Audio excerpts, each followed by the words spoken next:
Before we start tonight's conversation, I want you to imagine something. Imagine a world where magic is not a storybook fantasy, but a living thread running beneath your feet. A world where signs show up when you least expect them, where blessings arrive in unlikely forms, and where people carry entire universes inside them. That's the world our guest lives in. And by the time this episode is over, you might start seeing signs and blessings in your own life that you didn't notice before.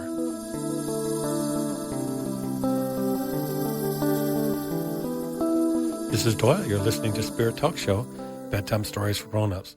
And if you guys would like to get involved in the conversation, you can go to spirittalkshow.com. We're here to celebrate the incredible journeys that people live in, the choices that reshape them, and the threads of connection that bind us together. Every episode is built on the belief that when someone opens up their life, you get to see the world a little differently. And you end up seeing yourself a little more clearly too. Tonight's guest is someone who doesn't just live a life. She lives an enchanted one.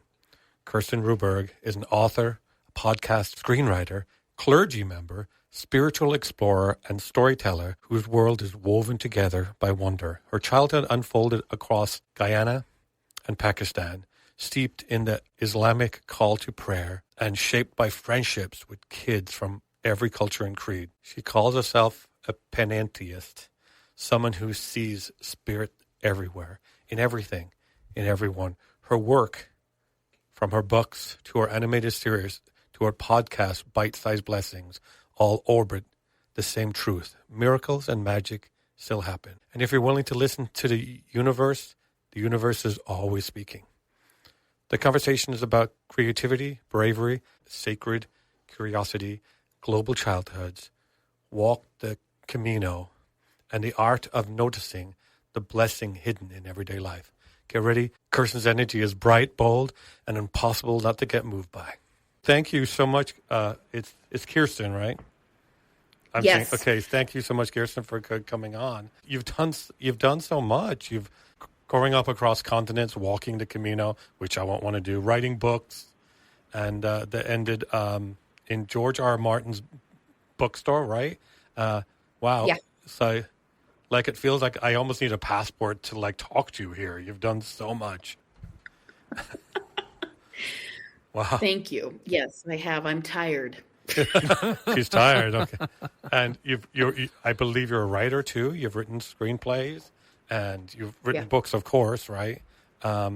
So you've described yourself as a third culture kid. For those unfamiliar, how would you explain the impact that upbringing had on the way you see the world? Oh my gosh, everything.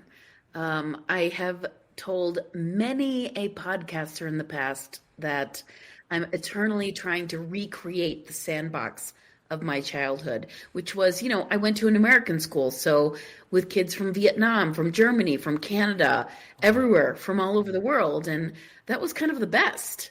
And I didn't know any different. I thought the world was just like this, where everyone just came together. Who cares what you eat for dinner? Who cares what your religion is? Who cares? Yeah. And then I got back to the States in the middle of Illinois, and I realized, oh dear, this is not the way the world operates. So, really, my entire life was shaped by that experience. And all I want to do is just make friends, meet people, meet strangers, find out what makes them tick. I don't care where you are from in the world or what city you're from or what have you. I want to have people who are diverse and interesting and are creating a better world for other people just around me. I think it's because babies aren't racist, and you were just raised in a world where it was all just normal to everybody be together. It's all just something.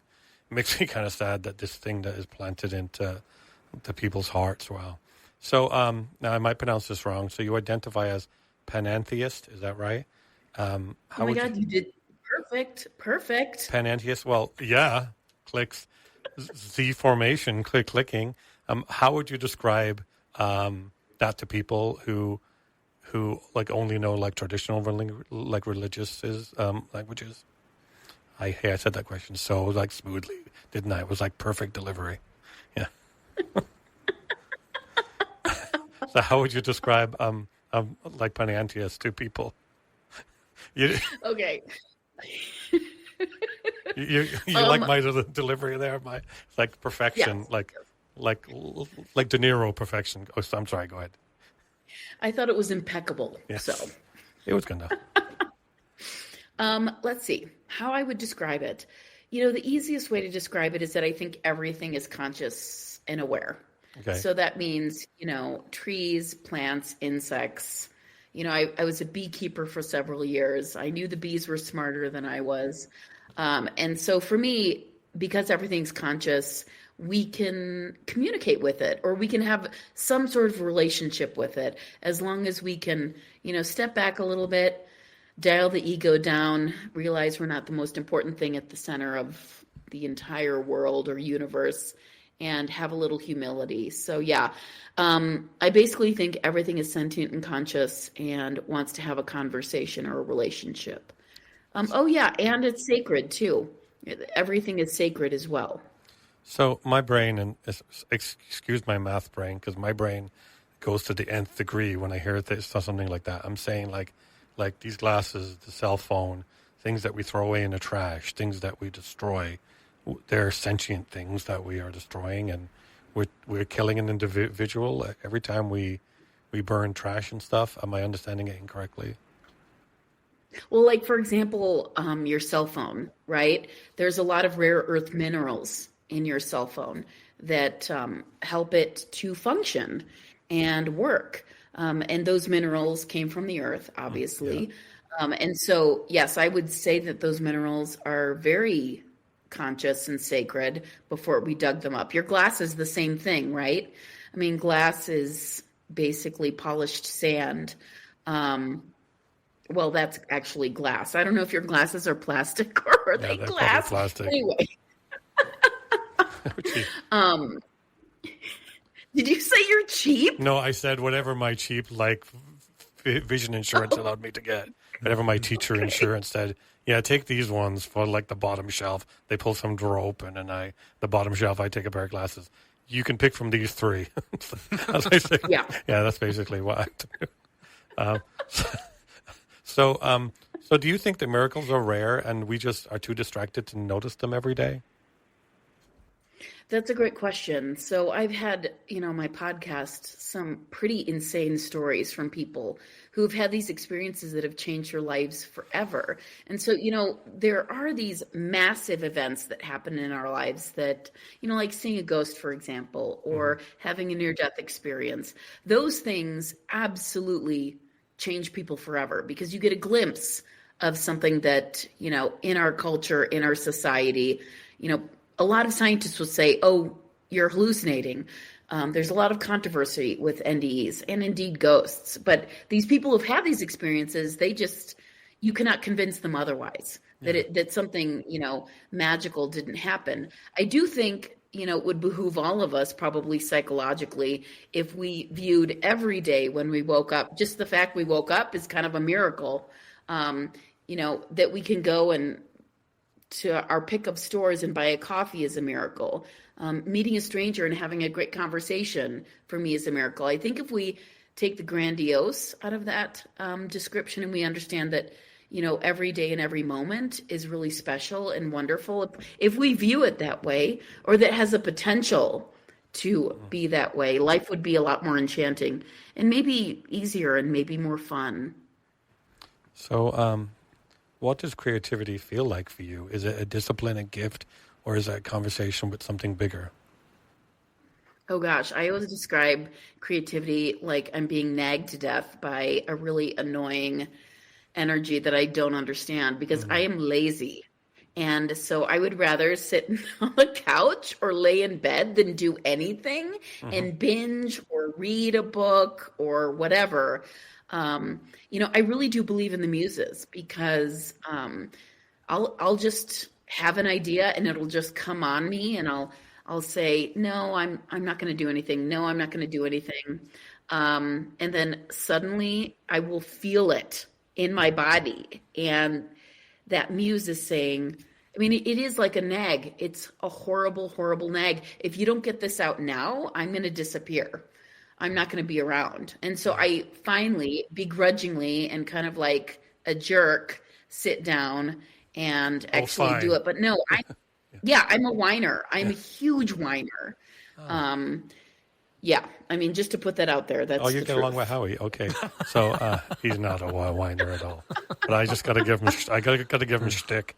Okay, so you're an author, you're a podcaster, you're a screenwriter, you're a clergy member, which is interesting, and a producer. Which creative identity arrived first, and which one surprised you the most? Oh gosh, I would have to say author, because when I was a kid, I wrote all the time.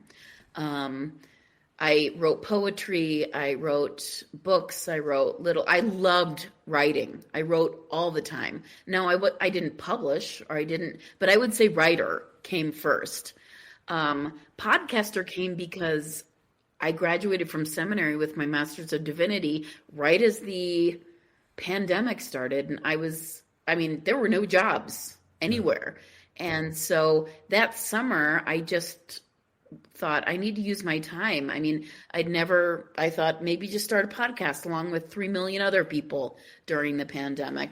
And so I somehow got the gumption and the guts to do it, and I did it, and I've gotten better, thank God, over 5 years. Yeah. God, thank God. But yeah, I like to dabble in lots of different things. I mean, I didn't start screenwriting probably until the pandemic. I had lots of spare time, as we all did. Yes. And so it was better than just being lazy and sitting on the couch, and just eating a bag of chips. So yeah. Oh, well, that's sometimes good too. I think Howie has. I feel like that's debatable. Yeah. Kirsten, I'm curious about walking the Camino. You probably saw the film The Way with Martin Sheen sometime. Yes. Yeah. Okay. I'm sure you saw it. Yeah. It was really inspirational. It was something that I remember thinking, oh, I really, really want to do that. I really want to. But for me, I'm a big boy, and I was bigger then. It seemed like, oh gosh, how am I going to be able to do that? But aside from, so that for me would have been like a deterrence or something that would make it difficult. But what for you was like the hardest mile, and what kind of truth did you meet there? Okay, so you're going to be really excited that I just interviewed Emilio Estevez's daughter on my podcast. Wow. And I interviewed she and Reed. They're part of this band called Son and the Saint. And so I got to tell Paloma that, part of the reason I walked the Camino was because I had this series of events where that movie was essential to getting me to walk the Camino. So she said, oh my God, my grandpa, Martin Sheen, is going to be so excited to hear this. I can't wait to tell him. Wow. But yeah, okay. So one, I did not train. I did a route that was less, was known for being less populous.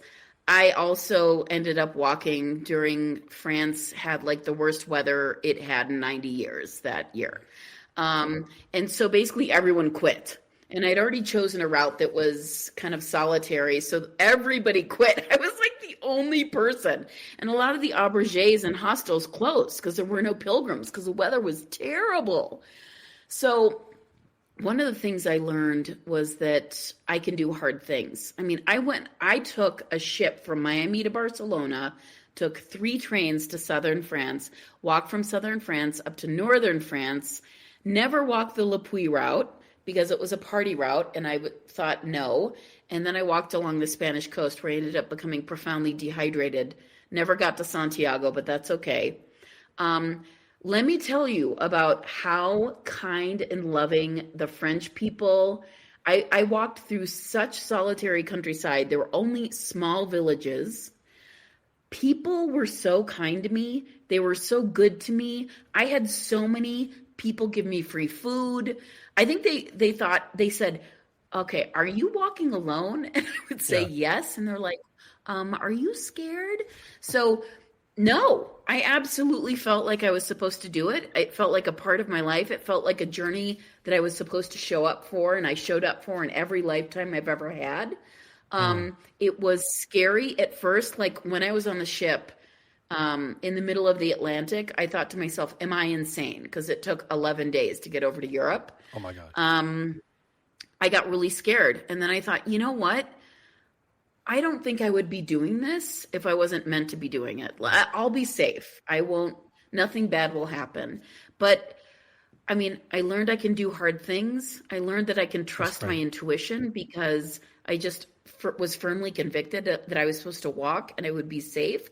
And then I learned that an entire country, even though French people get a lot of flack, if you show up with an open heart and you're kind and you're considerate and you listen to them, they will be just as nice back and they'll want to take care of you. I have never been taken care of by complete strangers more in my entire life than I walked the Camino. I mean, it was just bizarre. It was bizarre. It shouldn't be bizarre, but I understand it's bizarre to feel it. That's cool that you got that experience. I am going to walk the Cinque Terre this April. You know, Cinco is it? How do you pronounce it? Cinque Terre. It's in northern Italy. It's a trail that goes from village to village in northern Italy, and it has that kind of like. I think it's probably kind of like busy in April. I probably won't be walking alone. Maybe I'll do the way instead or the Camino. But I want to go and do something like that. Wow. So, so you cared for your parents, and you had these deep transitions in your life. So, what personal lesson do you wish more people understood about compassion and boundaries? Oh my gosh. Did you say compassion and boundaries? Yes. Well, I wish more people understood that it was good to have boundaries. I mean, do people not? I mean, just being out in the world and meeting people in the various jobs that I've done, it's interesting meeting people in places where I work and they've not been taught boundaries, or that they've grown up in families where there were no boundaries. Yeah. And so they have literally no capacity to even understand what a boundary is. Mm-hmm. And I know that sounds boring, but when you have to work with someone or interact with someone that doesn't have boundaries, it can get really messy really fast. Mm-hmm. And so, you know, a lot of people think, or some people think, not a lot, boundaries are bad, but I wish more people understood that it's healthy to have good boundaries. 100% agree. I think it's, I work with a lot of people. I work in a school, and a lot of people have that main character syndrome, you know, and everything that they do. You know, I'm the most important person. And actually, one of the screenplays I wrote was called like Oblivious, about that kind of person who stands in the door of the store, like looking at their phone. The people who, they're not mean, they're not evil, they're just oblivious to existing in the world, and they just don't know that they're not the main character of everything. So, hey, are you ready to do a fun script? Let's do something fun. Are you kidding? Yes. Yes. Okay. Here we go. I'm going to. I love your enthusiasm. Yeah. This is what I knew. I knew something about even your picture on Podmatch. I thought this girl has attitude. Okay. I'm going to share the screen here so you can see the script too. And this has, and I can share this document with you. It's got all my notes for the show and everything. That questions I'm planning on asking, and intros, and even some other stuff. So, okay, so this is a story. It's called Everything, Everywhere, All Divine. Okay, format lighthearted farce play. Okay, the characters are Jules, a gay man, theatrical, dramatic on purpose. There's Marco, a gay man, dry humor, the straight man of the comedy duo, figuratively, and a woman, grounded but sarcastic, and an educator of the group. Now, I'm not saying you have to play like the woman character. Which character hits you? Oh gosh, Jules. Jules, you want to be Jules? Jules. Okay. Do you want to be Mark? I'll be Marco. Marco. Yeah. So I'm going to be Sid. Okay. Yeah. Okay. We're all good. So, okay. So, hey, do you want to read all the stage direction stuff? This part up here. Yeah. Okay. Sure. Yeah. Yeah. Okay. Scene opens. A park. Birds chirping. A fountain is doing the most. Jules gasps loudly about nothing specific. Marco. Sid. I have been asked the question again. Let me guess. Why can't you just say brunch starts at 11? Worse. Far worse. Someone leaned in and whispered, Jules, What exactly is a panentheist? As if I were about to initiate them into a secret society with velvet robes and artisanal incense. Honestly, velvet robes sound amazing. But fine, gather around. Let Mama Sid clarify. Let Mama Sid clarify before Jules draws the musical number. Too late. He's humming something with wind chimes. This topic deserves wind chimes and possibly interpretive dance. Okay. Let's break it down without interpretive dance. Panentheist comes from the Greek word meaning all, in, and God. The idea is simple. The world is God, and God is the world. They interpret. Interpenetrate? Marco, does that sound... Just don't. We're in a public park, all right? Thank you, Marco. Adults, please. Anyway, panentheism says that the divine pervades everything, every rock, waterfall, shared moment, spilled coffee, garden patch, late night conversation, even Jules' dramatic singing. So my sighs are sacred? Please don't encourage him. It's like the divine is infused through everything. The way tea leaves seep inside the water. There's the world. There's divine. They're distinct, but also inseparable. That actually makes infinite sense to my soul. Like, I always felt the universe was roomier than the pamphlet said. Roomier, spacious, a cosmic open concept floor plan. Why do I have another monologue? Exactly. And it dissolves this whole idea that humans are separate and special, standing apart from their environment. You see a rock, filled with spirit. A squirrel, spirit. This conversation, spirit. The people who cut in front of you in traffic, also spirit. Even though you disagree with their choices.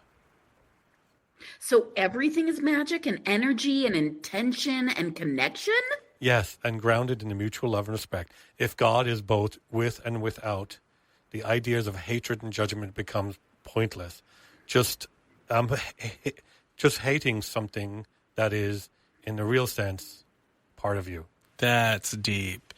And also inconvenient. I was planning on judging at least 5 people today. Marco! What? I didn't say I'd judge harshly, just stylishly. It also makes us better stewards of the environment and each other. I'm sorry. I'm laughing because she has these epic speeches. And it's all that person in the group who tells you, actually, guys, because harming the world is basically harming yourself. And your neighbor and divine is interconnected. So at the end, it's generosity? Exactly. Generosity of spirit, generosity of perception, generosity towards ourselves and the world, something that the planet could use a lot more of. Well, I love it. It's beautiful. Marco, is it making you feel tender inside? I'm feeling something. It could be enlightenment. Could be low blood sugar. That's my cue. Who wants lunch? Only if the sandwich is infused with divine intention. Jules, at this point, everything is. They walk off. Sorry. You can do it. Sorry. No. The fountain gurgling sounds almost like it approves. Okay, so that was our script. It was very informational. It wasn't very funny. I think the other script we have is supposed to be a little bit funny. I wrote like one of the characters I wrote because I thought this girl would love this character. I could tell. Oh my God! In this one, it's Vera, who speaks like a dramatic 80s movie trailer narrator at all times. Oh my God! And Gideon, a polite, exasperated gay man. Yeah, Howie, holding on to his sanity by a thread. And Poppy, oblivious, dramatic gay man who passionately overshares about fantasy novels and tiny wooded tricksters. By the way, I got this story from on your page about one of your, I think it was your book about like the squirrels, and it was. Oh yeah, the nuts guts. That's it, the nuts guts. That's what this is about. This is inspired by the nuts guts. So are you going to be Vera? Of course. Okay. Who do you want to be, Gideon or Poppy? I'll be Gideon. Okay. You wanted me to be the oblivious, dramatic gay guy who passionately overshares. He knows me too well. Okay. Okay. So it starts with Vera. Are you going to read the stage directions too? Sure. Yeah. Scene opens in an indie bookstore. Soft jazz plays. A wind chime is unnecessarily loud. In a world where books sit quietly on shelves, 3 friends are about to confront destiny. Vera, please. We talked about using your inside voice. There is no inside voice when the stakes are this high. Exactly, Gideon. Luck. It's here. Nuts Guts, the second book. The Return of the Squirrel Nutkin Redux. A Little Tricksters is not only pivotal, he is destiny, he is chaos, he is a squirrel with purpose. That sounds wonderful, Poppy. Truly. I'm sure he has excellent nuts. Vera, again, softer, please. People are staring at us. They stare because they sense the truth approaching. Oh, I'm kidding. No, they stare because you sound like the voiceover from Revenge of the Chrome Skull 2. Look at the praise for book 1. Amazing. Well done. Your illustrator is excellent. Straight from M. Wells at the Perculium in Portland, a museum of oddities. Do you understand what that means? I'm afraid you're going to tell me. It means this series isn't just a story. It's a portal to a universe where squirrels hold secrets and tricksters shape fate. Yes, I gathered that. I also gathered that the barista is hiding behind the espresso machine because she thinks you're announcing the end times. Gideon, darling, open your mind. The tiny squirrel, this feisty, acorn-clutching woodland anarchist, may be the key to everything in book 3, possibly the fate of the whole forest. I see, and how fortunate for us all. One squirrel, one mission, one destiny to change the world forever. Vera, library voice, please. I am begging.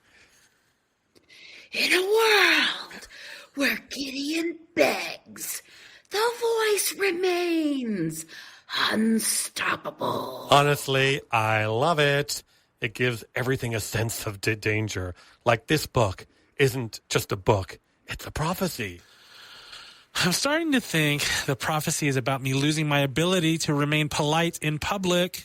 But Gideon, don't you feel it? The Nuts Guts is calling to you, calling to all of us, whispering tales of courage, the mildly chaotic rodent decision-making.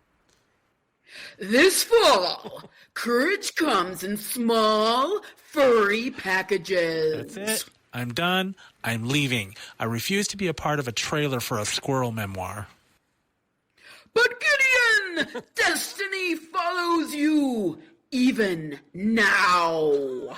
Wait, you haven't even heard about the Acorn of Destiny yet. Footsteps, door chime, Vera's voice echoing dramatically as they exit. Coming soon to a bookstore near you. 3 friends, 1 squirrel, and the nuts heard round the world. That was great. That was actually really funny. I really liked that one. And everybody played their characters so well. You were like, in a world. In a world. So I was going to ask you as a creative. So you read 2 stories that I kind of created this the bare bones, and then like AI helped me shape it a little bit. Like, how do you feel about AI in storytelling?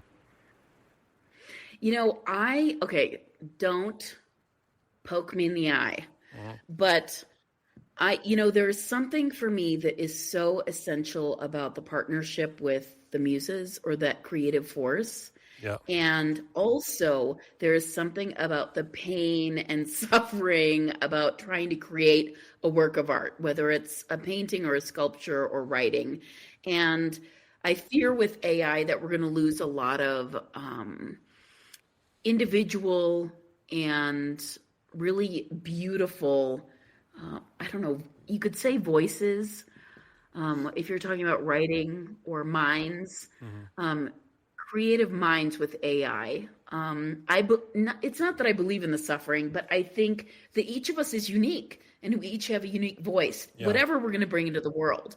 And, it's not supposed to be easy. It's supposed to be painful. It's supposed to be challenging and difficult. And I like AI for some things. Yeah. I use AI to sometimes design my podcast covers for when I release the podcast.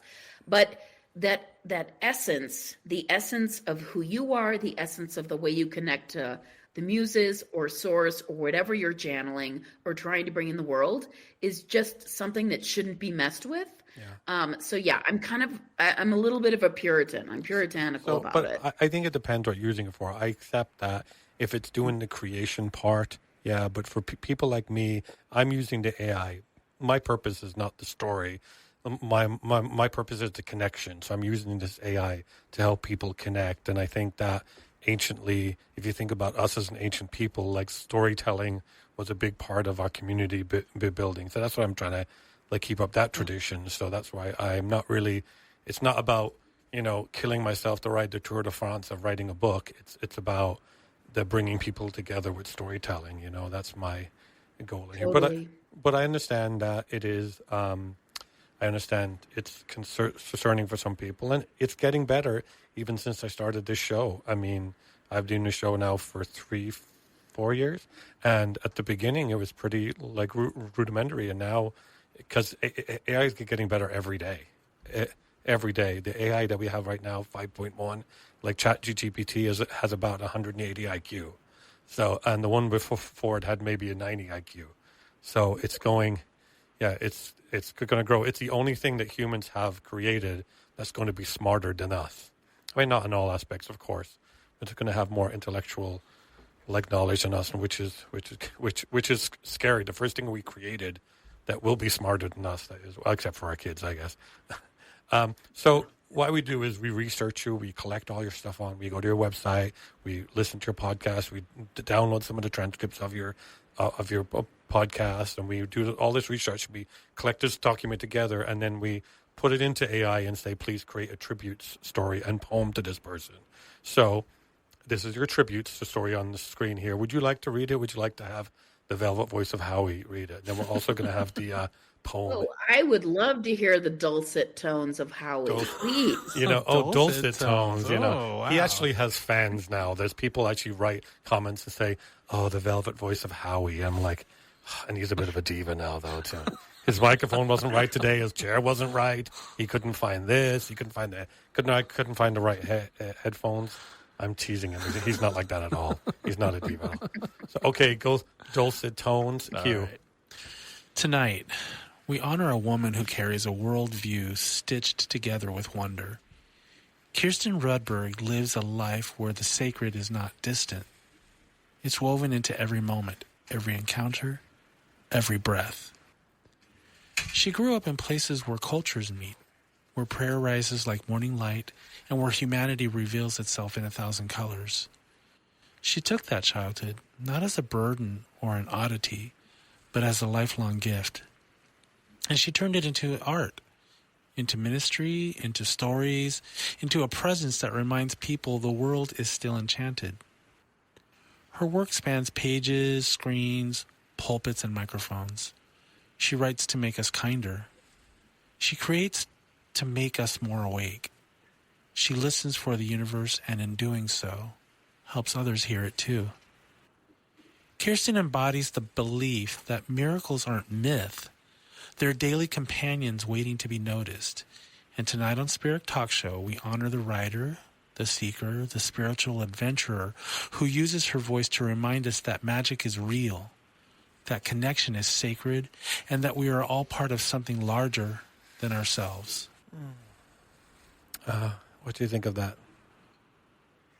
beautiful. I really like the part where you say she writes to make us kinder, because I feel like sometimes like I'm Sisyphus rolling a rock up a hill with that. And it's true. I mean, it really, everything I do is to remind people that there is the opportunity to be kind and generous and present with anything we do in the world. Yeah. It's always there. So yeah, that's really beautiful. And Howie, oh my God, Howie, your voice. Oh, Howie, yeah. Should take, yeah, Thank should you very take that much. on the road. Take it on the road. Well, maybe you will. Maybe I'll just get off the microphone here. Hey, George, you want to take the main mic? No, that's all Take right. the You main got mic. I'm the host. The host name is Doyle. Okay. Now next week we don't see Howie on the show anymore. What am I, chopped liver over here? What am my voice, chopped liver, Kirsten? Okay. So we also have a poem which we created for you. And by the way, I will share this document with you if you want to see some questions we plan on asking and some other documents and like intros up the top here. There's the intro that I read before you came on, which I'm gonna have to re-record because I said Kirsten like Rudberg, so I'll have to change that part. But okay, so would you like to read the poem? Are you going to read for us, or is there something of your? Sure, yeah. And also, is there something of your work you'd like to read on the show? Oh gosh, I don't know. I mean, there's nothing I really want to read of mine. Okay. I know that's a weird thing to say, but Yeah, who'd want to read I'm that? working on it. Okay. So, tribute poem, spiritual, rich, lyrical, and deeply reflective. You grew up where the world sings in many languages, where prayer curls through warm air and childhood is shaped by 1,000 colors of humanity. No wonder you learned early that the divine isn't distant. It breathes through every street, every voice, every corner of the earth that dares to call us home. You walk with a lantern of wonder, bright enough to reveal the miracles hiding in plain sight. Your stories remind us to listen to the universe, to our hearts, to each other. You gather blessings like river stones, smooth from being held by so many hands. And in every word you share, in every life you touch, you invite us into the truth you've carried all along, that magic is real and nothing in this world is ever ordinary. Wow. Wow, that's really nice. That's beautiful. Something really cool, like doing this show has done for me is I don't think I really appreciated poetry before, and then when you were reading that, there's so many feels. I mean, there's so many places that hits you that I can see the power that it can really touch people, and that was a really touching poem. So, what did you think of it? Yeah, I mean, I love poetry because it can be really subversive and slightly cray-cray. Yeah. And also kind of hit you with a gut punch when you're least expecting it. I just read a really short poem a few weeks ago about a two-headed calf. Don't laugh. It was very interesting. A two-headed calf being born at midnight in a field. And the last two lines of the poem say, when they discover his body the next day, they will never know that looking up at the night sky, he saw twice as many stars as anything living. And Wow. That hit me when you said that. I know. Hit me in the I was like, wait, what? I thought, Yeah. I can't, so poetry can be really, really powerful. Yeah. That was just gorgeous. I do love it. I love poetry in general because it's so interesting. But did I even answer your question? I can't remember. I don't even remember the question, but I love what you said. So Okay. we're all good. So are you ready for your epic monologue? This is your epic monologue. This is called an epic monologue called The Smallest Light. And this is yours. Okay. And I will scroll as you go. Do I have to be Vera? I think it could be Vera, but I think this is supposed to be big and grand, like you're making a grand, Okay. like an announcement to people. Okay. There are those who believe the world is saved by thunder, by grand gestures, by sweeping miracles, by the kind of glory that shakes mountains and carves its name into history. But I have walked the world long enough to know the truth. The universe is not held together by thunder. It is held together by sparks. Little ones, quiet ones, the kind no one sees until they're glow pools in your hands and you realize the warmth has been there all along. A stranger opening a door when your arms are full. A smile that arrives at the exact second your courage breaks. A whispered prayer from someone you'll never meet. A moment of tenderness that appears out of nowhere and says, "You are not forgotten." We call them small things, bite-sized blessings, but I have never believed in small things, only in small entrances to something infinite. Because the divine rarely screams. More often, it nudges. It takes the shape of a stranger's laugh, the smell of rain on pavement, a note left under your windshield when you're convinced the world has stopped seeing you. These are the tiny hinges on which whole lifetimes turn. And if you trace them backwards, every kindness, every coincidence, every moment of impossible timing, you will find a thread. Not a rope, not a chain, a thread. Delicate enough to be overlooked, strong enough to pull you out of the deepest night. Some people wait for miracles. I say, open your eyes. They are already happening, constantly, stubbornly, defiantly, in the smallest corners of your day. The divine is not always blazing. Sometimes it is quiet. Sometimes it is subtle. Sometimes it arrives disguised as an elderly woman dropping her keys and laughing at herself. Sometimes it sits in your chest, faint but steady, insisting, "You belong here." And that is the greatest blessing of all, the reminder that existence itself is a chorus of small kindnesses, none insignificant, none wasted. They weave through us, between us, beyond us, stitching the world together with invisible gold. Do not underestimate the tiny things. The universe never does. For in the end, it won't be the thunder that saves us.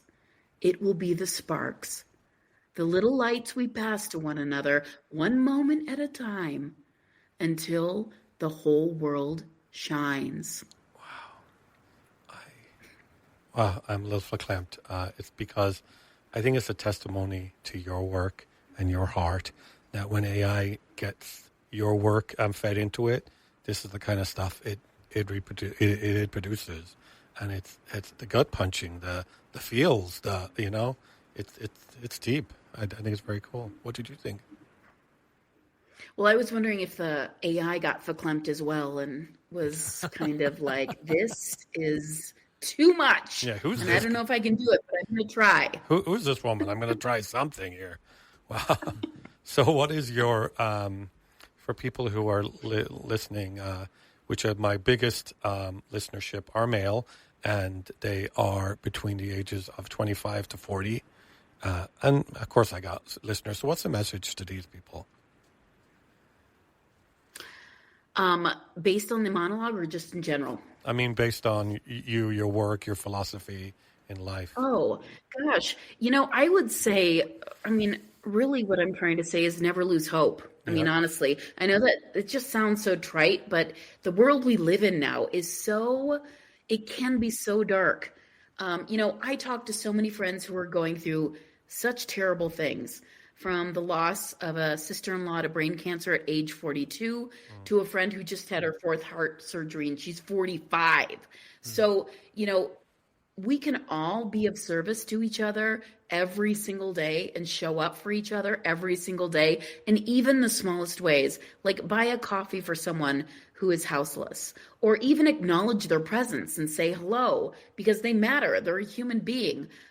Volunteer somewhere, donate food to a food pantry. Every single day is an opportunity to show up for other people. And it can be really easy. It doesn't have to be some grand gesture. Tell someone that you like their sweater. I mean, for God's sake, if you go to work, be like, wow, that sweater looks great on you. Simple kindnesses and having a lot of hope that things will get better can change everything. I totally agree. I know that. I know that's in my heart. I know it's in Howie's heart too. Something that he's been talking about doing is like those sandwiches for. I mean, like we see the homeless people and we see everything, and why can't we do something? We need to do something. But I'm a doer, and I think Howie is since he met me too. So. I'm learning to be a doer, but Doyle is definitely a doer. He sees something, he does it. He doesn't wait. He doesn't hesitate. He just picks up and does it, and it's so inspiring. I mean, I want to be like him. I want to be more like him. Well, you are. You're hosting the podcast too. I dragged them in. Wow, thank you so much. So you want to plug any work where people can get in touch with you and how they can engage with you? Do you want to give your? Oh yeah, absolutely. They can go to my website, bitesizedblessings.com, and it's BYTE. I have loved science since I was a kid.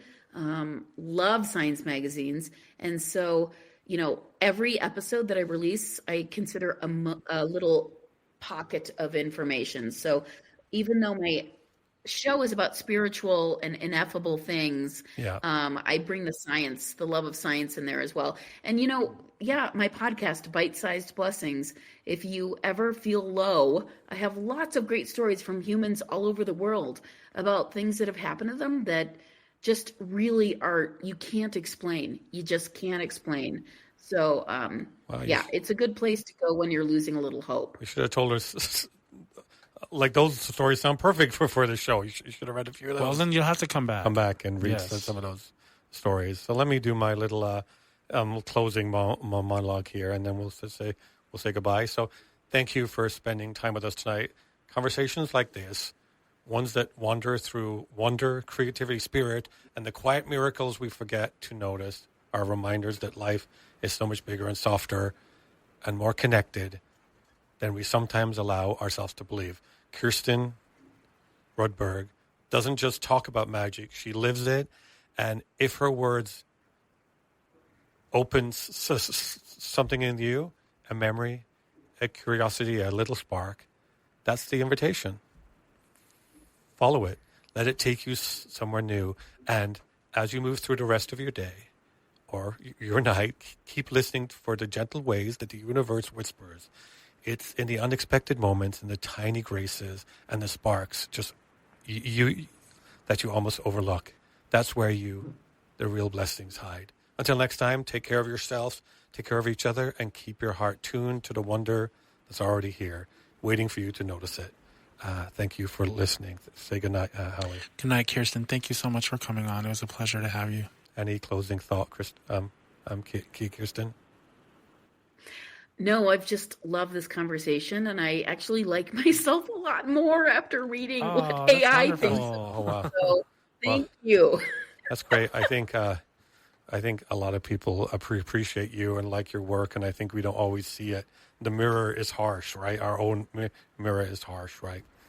But and I think maybe work like yours can inspire people to feel the divine in everything and know that we are divine and we're part of everything. And another thing I'd like to explore with you is you said something, one of the many lives I lived, but I don't know if we have time for that today, but so I'd definitely like you to come back and we can continue this conversation. But thank you so much for spending time with us tonight. Well, thanks for having me on. And I kind of like that I can't see Howie because it makes him super mysterious. Yeah. So You don't want to see I'm like, Howie. Howie, come to the camera. There we go. There you go. I'm sorry about this. there he is. Hey, Howie. Okay. That's Howie. Was that worth it? It was so worth It's it. so Yes. worth it. Did his voice match the face? His sultry, Absolutely, yes. his doltry Yeah. tones. Isn't it like isn't Doltry a singer? Dulcet. Yes, Roger. Roger. Dulcet, Doltry. Your Doltry tone. Maybe you'd like to have Doltry tones too. Here I am. Didn't I say goodbye like 5 minutes ago? Okay. Kirsten, thank you. Have a great night. You too. Thank you. Thanks for spending time with us. Now go make a story worth telling.